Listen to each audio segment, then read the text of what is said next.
All right, 3, 2, 1, let's get it. Welcome to What's Your Problem podcast. I'm your host, Marsh Bice. And today we're going to dive into a book, man, that I just came across. I have a bunch of books, as those of you who are watching on the video. I have a bunch of books behind me. What I'll do a lot of times is I'll just pull a random book off the shelf and I'll go to the table of contents, find a chapter that resonates with me, and then I will read out of that chapter. And this one happened to be one that I bought, sometime back, and it's Twyla Tharp's book, Keep It Moving. Now, why would I buy a book that says Keep It Moving? Of course I would. Because those of you who have rocked out with me for a long time, you know that I end every episode with keep it moving, keep it simple, never settle, stay tough. And so, obviously, the title of the book really, really captured me. The name of the book is Keep It Moving, Lessons for the Rest of Your Life. And there's a chapter that just jumped out at me. Your body is your job. Ever since October 16th of 2022, I really made a lifestyle choice to become more efficient. As I'm getting older, I'm now 50, and I'm getting into the second half of my life. And I want to roll into the second half with tremendous momentum. I don't want to start, the wheels wobbling and then all of a sudden everything comes off. So this chapter really, really struck a chord with me. And it's ironic as I'm sharing this with you at the beginning of the year. But this is not a New Year's message. I'm going to get in shape. Go back to episode 805 where I really spoke in depth about this. Don't start when you're ready, because ready will never arrive. Start when you've had enough. And whatever point that is, it could be in July. I don't know. But when you've had enough of the life that you're living and you're sick and tired of being sick and tired, then now you've had enough. And then you got to do something about it. So I believe that this episode is a great companion to episode 805. And the title of the chapter, Your Body is Your Job, it's not about fitness. It's a call to a lifetime pledge of caring for your body. See, that's different. Like, you have a pledge to care for your body. And as we age, it's tempting to want to slow down. You paid your dues. Let me lay up a little bit. But as you age, is precisely the time that you should actually increase your physical activity. There are things that you're not going to be able to do at age 60 that you can do when you're 20.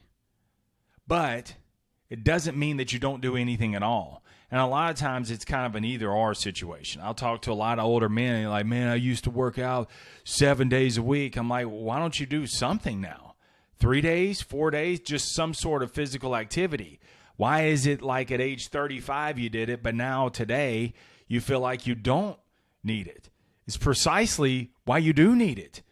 Because your body and your mobility and your mental faculties begin to kind of slow down a little bit. It's the use it or lose it kind of principle. Tharp writes, the care of your body is your job and has been entrusted to you and only you. The choice is yours. Imagine a world where each of us sees our body as each one of our responsibilities. It's a privilege. It really is, man. Nobody's going to ever make another one of you.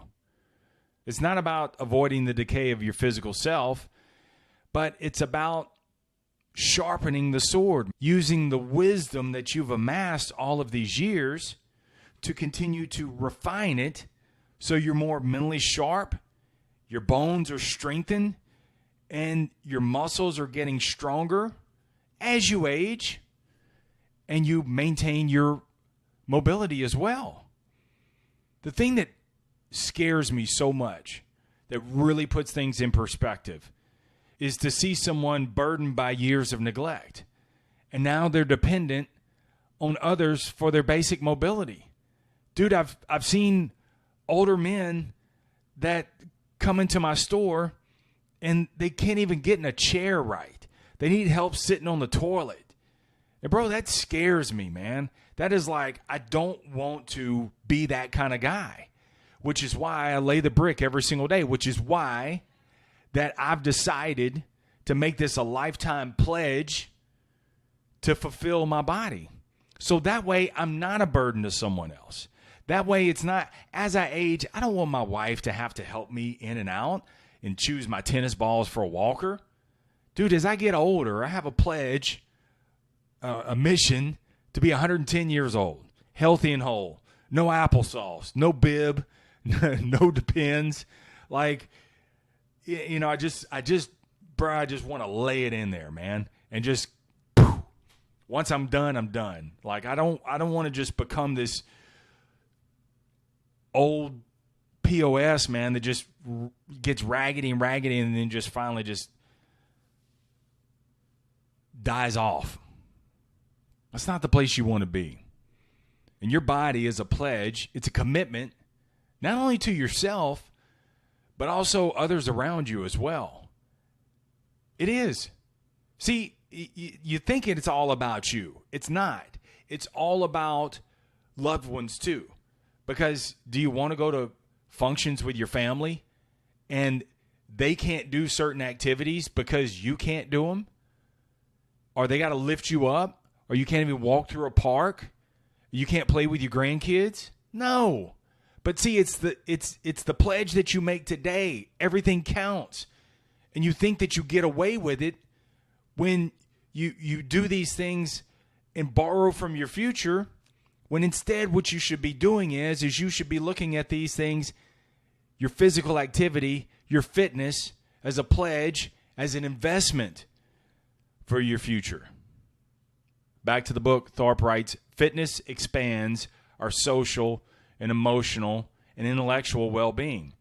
It's how you pay, this is key, it's how you pay and fulfill your obligations and craft your competitive edge and elevate your self-esteem. You want a competitive edge as you age? Of course you do. Like you've gone through so much shit in your younger days where you should have a competitive edge. But if you think that, oh, I want to do less every single day, you think that you just want to lay up every single day because you've been working these jobs for so long, because you've been working this job for 25 years, and now I've earned the right to sit down, you're losing your edge. You've gone through all of these things in your past for a reason. Use it to your advantage. As you age, you can apply that, everything that you've gone through, everything that you've learned, and you have the mental sharpness, you have the mobility, the agility, the strength to say, let's go. And that way you can seize more opportunities. You're not like, y'all go ahead. Y'all go on without me. I want y'all to have fun. Fuck that. I'm going with you. That's why you got to treat it like an investment, man. Your physical activity is an investment. And so that way you're not stealing from your future, nor are you stealing from other people's lives as well. Because, see, when you don't take care of yourself, you're stealing from other people. Because then they have to maneuver and adjust their schedules and what they do to lift your crusty ass in and out. I don't want one of those mobility-friendly vans. No thanks. I want my lower body strength to be strong, to be ready, to be mobile. And then I want that mental sharpness too. When you invest, it's like any other investment. You're stockpiling for unpredictable moments in the future. Like case in point, my buddy Lee Witt, who I follow on Instagram, dude, I think it was Christmas Day, he's playing the piano. His grandkids are sitting there in the corner, and he's playing. And I'm like, bro, that's cool. Never heard him play before. But then like hours later, I come back to Instagram, and he's got a neck brace, and he's laying in a hospital bed in intensive care. And I'm like, what the hell happened? And when I played the video, he was like, I went down a slope, I'm sure with the grandkids, and went off a cliff.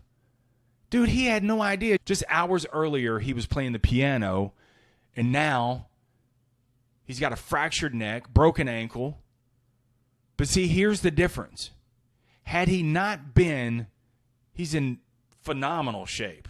Phenomenal shape. Had he not been in top shape, it probably would have killed him. So see, this is what I'm talking about. You're engaging in physical activity every single day. It's an investment because you never know. The future is uncertain. The past is written. The past is predictable, but you have no idea 5 minutes from now what could happen. 10 minutes from now, once I get off this video, what happens from there? Don't know.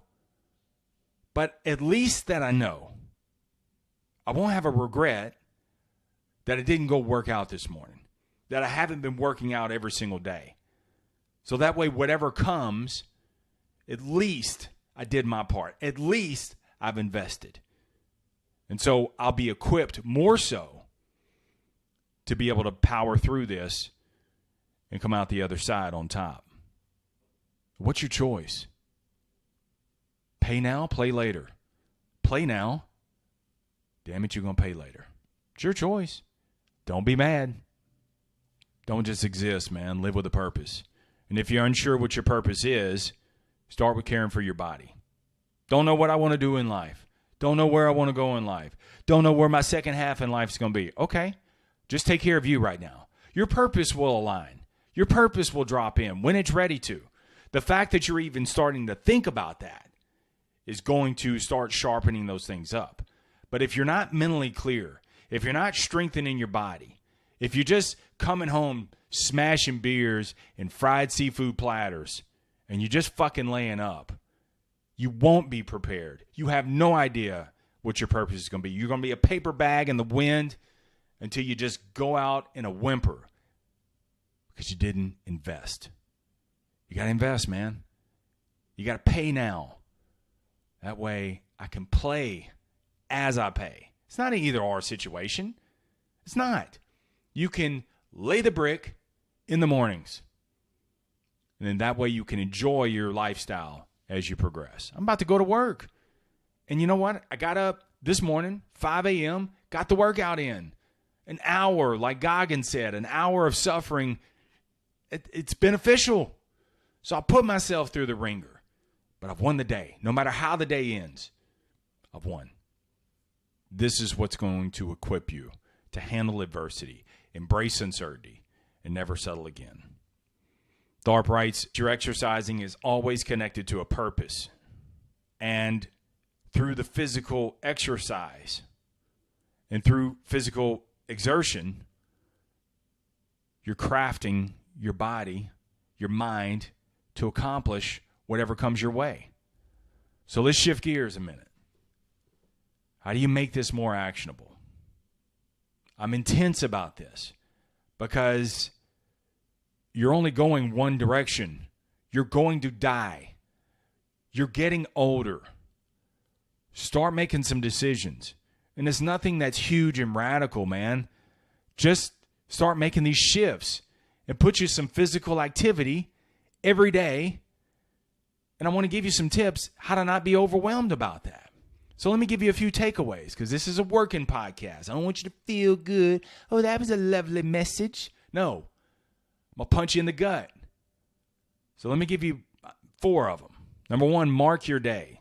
I love this analogy. This is what Tharp says. Mark your day. And marking your day is an analogy that she talks about when she lives in New York. And she teaches ballet. So when the dancers are waiting for the subway, they're actually marking their day. So what they're doing is they're working on their routine while they're waiting for the subway to come in. Now, obviously, they can't go flying across the platform, but they can do small movements, so they're making the best use of your time. So marking your day is finding these small little areas. Okay, you're not ready to go to the gym yet. You haven't had enough to go to the gym yet, I should say. Okay, cool. But you can mark your day. You can put in some physical exertion in many different ways. Number 1, stop trying to find the closest parking space so you don't have to walk as far. Find the furthest parking spot in the lot, and you walk your fat ass inside. You take the walk, all right? Even if you got to do some lunges on the way in there. Plus, you're less likely to have somebody ding up your car. So that's a way of marking your day. Park way out in the parking lot. Take the stairs every chance you get. Stop looking for the elevator. Take the stairs every chance you get. These small little things, they think they don't matter. They do. Remember, everything counts. Investment or decay, everything counts. You're investing. Take the stairs. Do wall push-ups. Do air squats in a vacant hallway. Nobody's around? Bang you 5 air squats out. Don't worry about, well, it's not enough to really make a difference. No. You're just building consistency right now. You're increasing your mobility right now. Number 2, earn your laziness. I love this one. Earn your laziness, meaning get it out of the way first thing in the day. So that way, you've earned your right to watch a little Netflix, to lay up on the couch a little bit. You've earned it because you got it in. Number 3, stay prepared. You got to treat your body like a second career. Tharp says you got to treat it like a farmer. Farmer shows up for 2 reasons every single day: to assess the day and to adapt to whatever changes there are. It's what a farmer does. Same thing that you got to do. You got to show up every single day, and whatever it is today, shut the hell up. Adapt. Go to work. I deal with a lot of farmers when they're coming in buying new trucks. And when I talk to them, sometimes they talk about how they put in all this hard work and some major storm comes through and wipes out years of hard work. You know what they're doing today? Showed up, buying more equipment, adapting, going back at it. So why spend your emotional and mental currency talking about something that's already happened? Take a farmer's approach. It's a second career of your physical activity. Cool. Lay it in there. Show up, adapt, keep going. Nothing's for nothing. Nothing's wasted. It's all going to benefit you. And number 4, just make progress, man. Move the needle every single day. It's not about perfection. Each step, each rep, you're investing in your future self. In case in point, my wife and I were talking at the beginning of this week, and I was talking about, after a year of really doing this, my lower body's weak, man. I have a very weak lower body. And she's like, yeah, you walk old. And I'm like, what do you mean? She's like, you're stiff. And people ask me all the time, like, is Marsh okay? And I was like, really? And when she said that, I'm like, yeah. People ask me the same thing. Like when I see them at work, they're like, bro, you okay? You hurt? I'm like, no, I feel fine. But see, my whole lower body is super, super stiff and very, very weak. For years, all I did was run. I didn't do any strength training. I've really banged my body, beat my body down. And so I don't have the structure below the strong legs that I need as I'm aging. So as I'm telling you this, I'm doing it too. And so in talking to my wife, she says, I'm going to start getting up in the mornings because she's a trainer. She has her own gym. And she was like, I'm going to start working you out. Lower body and upper body, but lower body, specifically lower body. And you know where she started? With nothing. With nothing. No weights, just mobility. And then like the bar. I see all these guys that have these multiple plates on and they're ass to the ground squats. I can't do that. And so I was choosing the exercises that I would look good. I was training, but I was also worried about what other people were saying. And I was decaying. And so she was like, Marsh, we're here to train. We're not here to impress. And so here I am with a 20-pound dumbbell doing mobility exercises. Today I did side lunges. She's got like 20-pound dumbbells. I can't hold anything. It hurts too bad. We did air. And I did that to increase my mobility. Now watch, come July, I'm going to have a banging bottom trunk, man. My upper body's good. My lower body, weak. And so it's not about saying all that to say it's not about the perfection. It's not about looking good. Perfection is looking good. It's about the progress. And so it's just been like a week, but I actually feel better. My mobility is better. And it's funny, man, because I'm working my joints out better. I don't hurt as bad, so I'm not as irritable. Crazy thing. Who would have thought like my groin and everything would have anything to do with, my mental approach, with my snappiness, with my old man days. Some of my old man days that my wife teases me about, you have an old man day, was because I was hurting. But as I increase this flexibility and agility, and I put myself through these mental tests, I'm doing things I don't want to do, and they hurt, I feel better on the backside of it. That's what it's all about, man. I'm fulfilling my pledge. That way, my wife's younger than me. That way, as I get older, then I can keep rolling. As my daughter gets older, I can keep rolling. Let's go. Let's do things. And so that's the things, man, that I want you to be thinking about as you get older. Just get better. The age is the experience and the wisdom. And now you're going to apply that to be more productive and take control and fulfill your pledge. So take everything, like I said earlier, take everything that you've already pulled from the past, make it count, and apply that, pour that into some sort of physical activity. All right? Thanks for joining me on the What's Your Problem podcast. Be sure and share this episode with someone who needs it. It'll be on audio. It'll also be on video. So that way there's people that love the audio. There's people that want to see the message too. So here you go. All right? So keep it simple. Keep it moving. Never settle. Stay tough. Peace.